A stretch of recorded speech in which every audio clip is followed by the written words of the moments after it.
Ratusan siswa-siswi kelas 7 dan 9 Sekolah Menengah Pertama SMP Negeri 1 Kadudampit, Kabupaten Sukabumi menggelar peringatan Maulid Nabi Muhammad SAW yang bertempat di kampus sekolah Sabtu 21 September 2024 pekan lalu. Acara Maulid ini diisi dengan sholawat, pembacaan ayat suci Al-Quran dan tausiah dengan dai kondang MZ Muda. Kepala SMP Negeri 1 Kadudampit Haji Gunawan mengatakan, peringatan Maulid ini digelar bertujuan untuk meneladani akhlak Rasulullah Shallallahu Alaihi Wasallam dan juga sebagai implementasi dari penguatan pembelajaran Pancasila atau P5 bagi para pelajar terhadap sekolah, lingkungan, dan juga keluarga.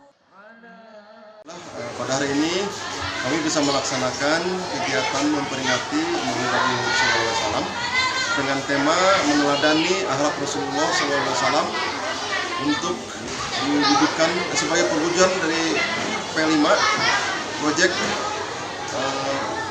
penguatan pelajaran Pancasila yang mudah-mudahan dapat diaplikasikan dalam kehidupan sehari-hari. Untuk memperkuat akhlak para siswa-siswi dengan meneladani akhlak Rasulullah, panitia acara menggelar tablik akbar dengan menghadirkan penceramah kondak Kiai Haji Dasep Sugandi LCMH atau yang akrab disebut MZ Muda. Dari Kabupaten Sukabumi, Muhammad Ujang Heriaman, Tim Liputan MGS TV melaporkan.